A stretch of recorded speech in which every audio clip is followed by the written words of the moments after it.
been reading this book.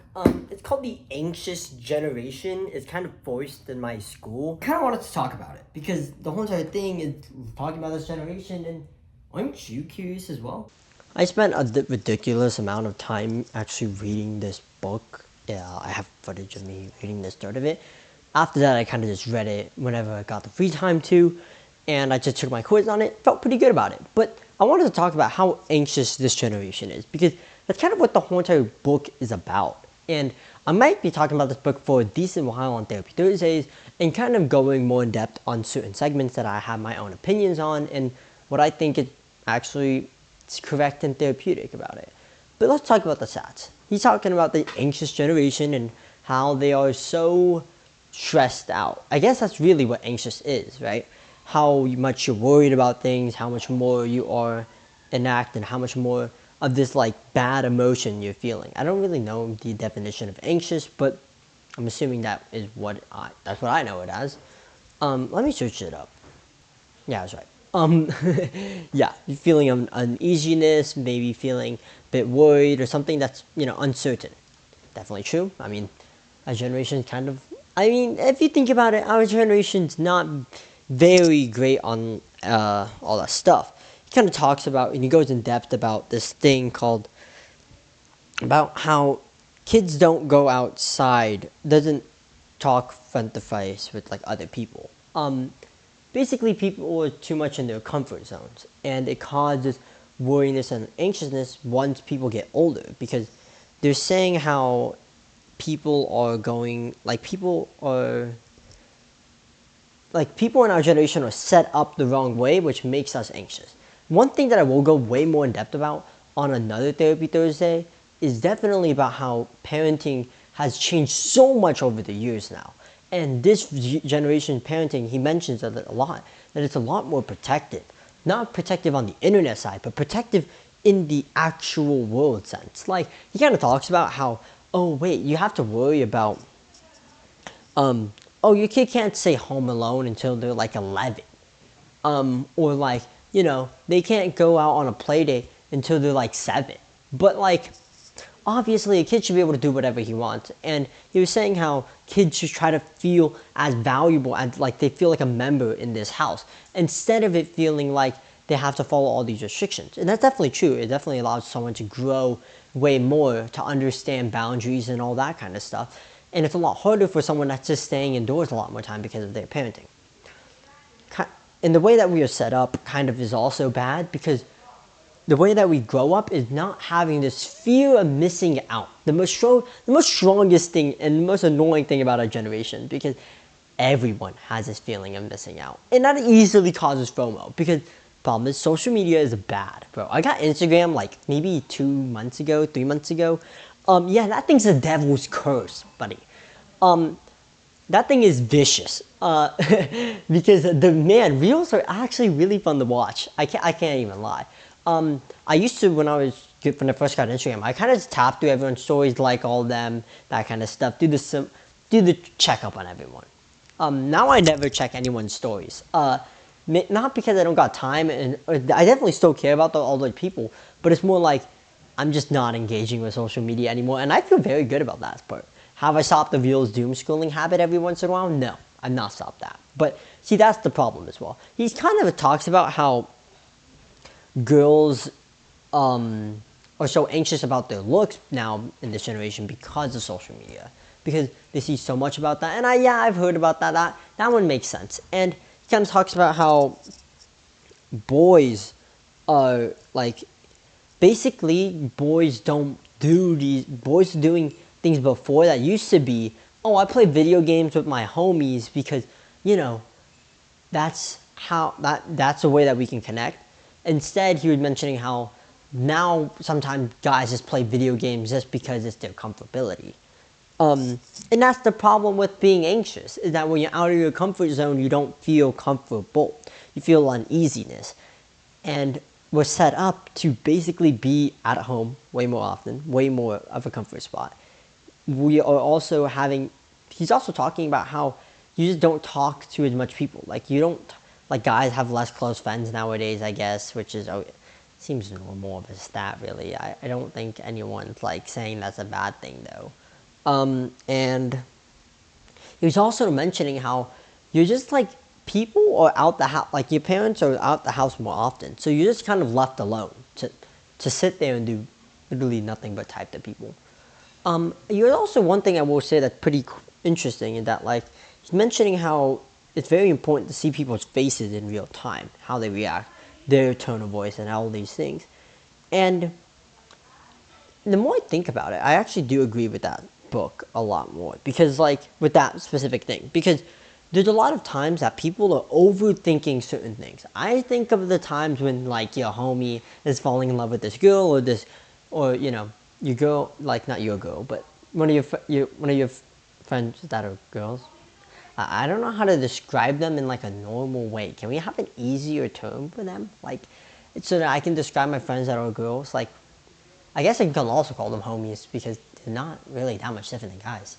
But um, and they fall in love with they fall in love with this other person that they deem as significant, and you know, the way that they're overthinking stuff is so bad. Like it's definitely obvious when you're from the outside perspective, but I feel like that is a pretty good way to show how much you're missing about tone of voice and how much like we need to just like really just be mindful about that kind of stuff. I guess love really makes people blind because like yeah, kind of cooked. What else did they talk about in this therapy Thursday that I think was actually helpful? That was actually anxious. Them talking about depression rate and they're like saying how indoor stuff makes people more depressed. Yes, I do. Yes, whatever. The stats I can't disprove it. I can't disprove it, so I can't say that they're wrong, even though my feeling says that they are wrong. But it's like yeah, because I feel like, I mean, correlation and causation is very hard to prove. I took an AP Psych recently, and AP Psych, I will say, is a lot good for people. And it makes me learn that, like, if you can prove one thing wrong, you have an amazing. If you can prove another person's wrong, you can basically destroy another person's work. But if something has a causation, like a 100% causation, then that means you got something in psychology. Like, okay, depression is caused by social media. Boom. If someone could prove that, they be the go. I learned that. And this guy brings up a lot of data, like data and data and data. A lot of it. This whole entire book is kind of revolved around it. And one thing that I can't believe that he also did is that he wants to, he kind of talks like in this argumentative essay. And he kind of talks about, hey, I don't really like this person's perspective, but he still wants to list it.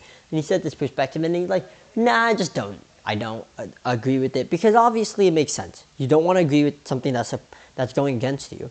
And he mentions again about, and he emphasizes more on the point about boys and girls, and emphasizes more on the point of like anxiousness and that kind of stuff, which I mean is fine. But I just feel like there's definitely a lot more good. I think that he's mentioning how communities are formed together, and how he's saying how like it's good and all, but it doesn't really fix anything. And he's saying how like community should be in school. I think one thing that is very interesting that I will mention how anxious our generation is that like we have a lot more limits on the playground. Like when you grow up, the setup thing is kind of real because you have to grow up in this like play structure when doing recess that's so limited. That's like having guards like literally watch your activity, and if you do anything that might be harmful, you just can't do it. Like the freedom is limited when you're younger. And the entire point of like when you're young is that you just do dumb stuff and you just risk stuff. But you know what? That's kind of the joy of life. And I guess the joy is not breaking bones. But I feel like maybe that's like, the learning experience that more people gotta go through. I've never broke a bone, for example, but that's because that's very weird. Like, I didn't really do the normal stuff that other people did. Something else that I also wanted to say was that I think about adding more play structures, and that is actually something I do agree with because that is like makes me be like, yeah, freedom for little kids is like amazing. So then they can learn and grow up to be more like more. They can be more like not like not be as scared of other people when they talk up about certain things. Maybe I mean maybe it's not the exact correlation because that doesn't have to do anything with talking, like how you like your mindset of playing and like how you talk to people are completely different spheres of the brain. But as eventually there's got to be some bridges that connect, right? Not everything. It doesn't need to always be a direct correlation, but like I can admit for myself that me being a little kid creative about all these fandoms and all these things I really like and making my own alternate universes had made me make it so then when I write stories or when I talk to people, I can always like describe things a little bit better than them. Maybe not the greatest. I'm still not a great describer, but a little bit better.